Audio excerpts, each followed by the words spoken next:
नमस्कार मित्रों, आप सबने रामायण देखी होगी और अभी हाल ही के जो एपिसोड है उसमें माँ सीता की अग्नि परीक्षा का जिक्र है। उसमें दिखाया गया है कि कैसे माँ सीता की अग्नि परीक्षा होती है। तो इस पर बहुत लोगों को दिक्कत भी है, तो आइए इस बारे में थोड़ा चर्चा करते हैं। दूरदर्शन पर प्रसारित बहुचर्चित चलचित्र समूह रामायण अब समाप्ति की ओर अग्रसर है। जिस तरह से कोरोना से जूझते इस देश को रामानंद सागर के सीरियल ने न सिर्फ सत्य के विजय के लिए लड़ने की सीख दी, वहीं घर में प्रधानमंत्री के आह्वान पर स्वतः कैद जनसमूह को एक आशा की किरण दी। कल के एपिसोड में दिखाए गए माँ सीता की अग्नि परीक्षा प्रसंग पर सोशल मीडिया में खूब चर्चा हुई। कई स्वघोषित महाज्ञानियों के एक विशेष वर्ग ने प्रश्न भी किया कि जो इस एपिसोड में दिखाया गया वो तो वाल्मीकि रामायण में अंकित ही नहीं है। तो सबसे पहले समझने की आवश्यकता ये है कि वाल्मीकि रामायण क्यों लिखी गई। वाल्मीकि ने स्वयं रामायण नारद मुनि के मुख से सुना था। इसका संक्षिप्त वर्णन वे बालकांड में करते हैं, जो संक्षिप्त रामायण के नाम से भी प्रसिद्ध है। उसके बाद वाल्मीकि ने कथा युक्त किया। महर्षि वाल्मीकि रामायण को इतिहास बुलाते हैं। जी हाँ, ये इतिहास है।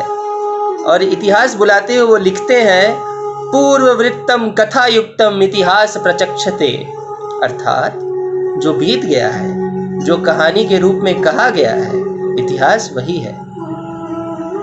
वाल्मीकि ने श्री राम को इस कथा में एक महामानव दिखाने की कोशिश की जरूर है, पर ऐसा नहीं है कि वो श्री राम को अवतार नहीं मानते। ये भी एक प्रोपेगेंडा की तरफ फैलाया जाता है। युद्ध कांड में वाल्मीकि ने श्री राम को कर्ता सर्वस्य लोकस्य श्रेष्ठो ज्ञानवताम प्रभु और भव नारायण देवः बुलाया है, लेकिन फिर भी अधिकतर वाल्मीकि श्री राम को मर्यादा पुरुषोत्तम अर्थात मर्यादा का पालन करने वाले पुरुष के रूप में छवि हमारे सामने प्रत्यक्ष कर। जबकि रामायण सीरियल में दिखाने वाले प्रसंग जो दिखाया गया है सीरियल में, वो महामुनि वेद व्यास रचित अध्यात्म रामायण से लिया गया है। तो क्या इसका अर्थ ये है कि वाल्मीकि ने गलत कहा है? जी नहीं, वाल्मीकि अपनी जगह ठीक। आने वाला प्रसंग है वो कहाँ से लिया गया? ये जो प्रसंग है वो महामुनि वेद व्यास रचित अध्यात्म रामायण में है। तो इसका अर्थ है कि क्या वाल्मीकि ने गलत कहा है? जी नहीं, वाल्मीकि ने बिल्कुल गलत नहीं कहा है। एक परसेप्शन की बात होती है। वाल्मीकि अपनी जगह ठीक है और व्यास अपनी जगह ठीक है। वाल्मीकि ने अगर घटना कैसे घटित हुई उसका वर्णन किया है, तो व्यास ने उस घटना के मूल मंत्र को प्रस्तुत किया है। यह कोई कैसे मान सकता है कि किष्किंधा नरेश सुग्रीव को अपनी पत्नी रूमा को अपनाने की आज्ञा देने वाला स्वयं श्री राम ही ऐसा करे? ये मानने को तो मैं भी तैयार नहीं हुआ। अध्यात्म रामायण से ही प्रेरित होकर महाकवि तुलसीदास ने रामचरितमानस का रचना किया। तो महामुनि व्यास ने लिखा है इसमें कि श्री राम ने यह लीला इसलिए किया क्योंकि माँ सीता को अग्निदेव के पास से पुनः लाना था, जो कि सीरियल में भी दिखाया गया है। और वो तब तक वापस नहीं ला सकती थी जब तक माया सीता जो है वो अग्नि में प्रवेश नहीं करती। तो ये लीला रचना तो था ही। अब श्री राम तो स्वयं प्रभु ठहरे, लीलाएं तो वो करेंगे ही। श्री कृष्ण वैसे ज़्यादा लीलाएं करते थे, पर श्री राम भी करते थे। व्यास जी ने इस प्रसंग की चर्चा भी की है, जहां रावण के हरण से पूर्व वैदेही अग्नि में समा जाती हैं और रावण माया सीता को हर ले जाता है। अग्निदेव इस प्रसंग का जिक्र भी करते हैं। विधाय माया जनकात्जाम हरे दशानन प्राण विनाशया च। हे रघुवीर, पहले तपोवन में मुझे सौंपी हुई देवी जानकी को अब आप ग्रहण कीजिए। रावण का प्राण हरण करने के लिए आपने मायामयी सीता रचकर रावण को उसके पुत्र और उसके बंधु बांधवों के सहित मार डाला। ये अग्निदेव स्वयं कहते हैं। अब रावण क्या था? रावण एक बलात्कारी एवं अधर्मी पुरुष था, जिसको कई अप्सराओं एवं नल कुबेर का श्राप मिला था। श्राप के अनुसार अगर रावण पर स्त्री के ऊपर हाथ डालता है तो रावण के शरीर के 100 टुकड़े हो जाएंगे। अब माँ सीता को वैदेही क्यों कहते हैं ये भी जानते हैं। इसके पीछे भी एक अर्थ है, मर्म है। माँ सीता को वैदेही इसलिए कहते हैं क्योंकि वो महात्मा जनक की पुत्री थी। जनक को विदेह कहा जाता है। विदेह का अर्थ है जो अपने शरीर और देह को अलग कर सके। जनक एक क्षत्रिय ही नहीं थे, एक महान तपस्वी भी थे।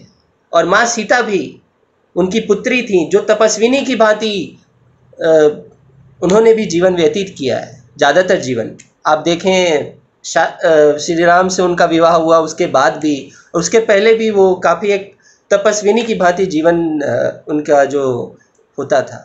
वो एक महान शिव भक्तिनी थी जो उस शिव धनुष की नियमित पूजा और साफ सफाई करती थी, जो बड़े बड़े महारथियों से तो उठ भी नहीं पाया। उस महासती को अगर रावण स्पर्श करता तो स्वयं भस्म हो जाता।